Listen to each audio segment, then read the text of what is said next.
New Mexico, the land of enchantment.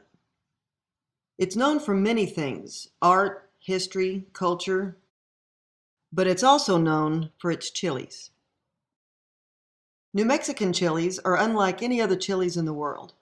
The unique flavor comes from the soil and climate of southern New Mexico, called the Chili Trail.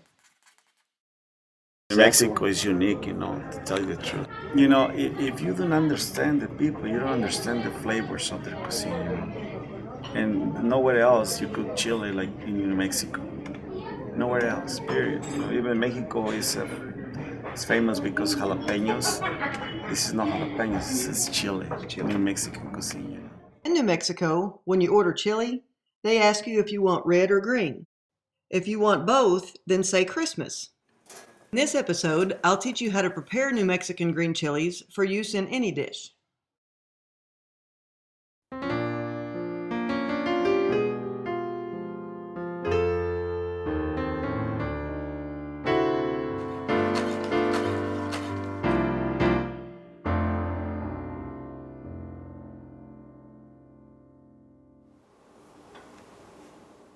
Now don't get New Mexican chili with an E confused with Texas chili with an I.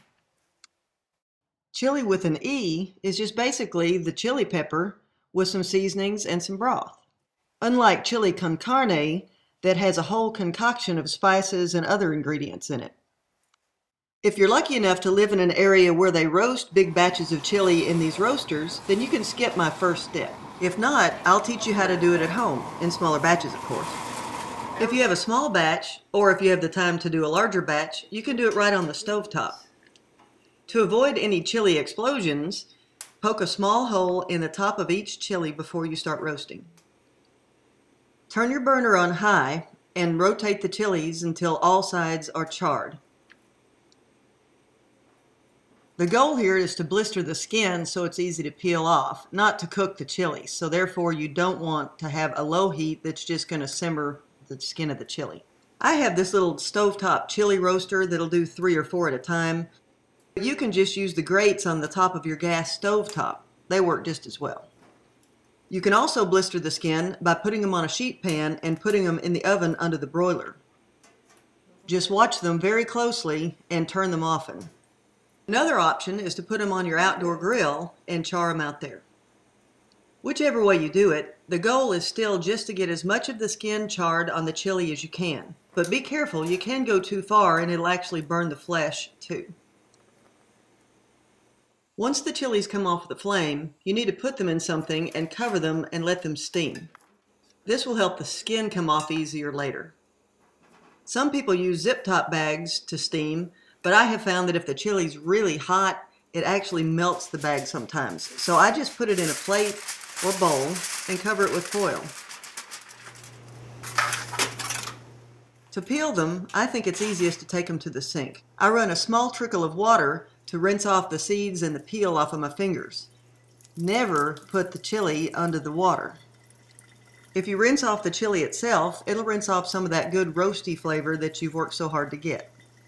Just peel off the skin, which should be pretty easy by now, and then you have to decide what you're going to do with the chili before you take the next step. If you're going to dice it for soups and sauces, then you're going to need to take out the stem and the seeds. Slice the stem off and then slice down the center of the chili. Open it up and pull out the ribs and the seeds. This version of the New Mexican chili usually comes in hot or mild. If you've got the mild version, the ribs aren't really that important and the seeds aren't that hot. They're just not digestible, so I get out as many as I can. Once the seeds are out, I just lay it flat, cut it into strips,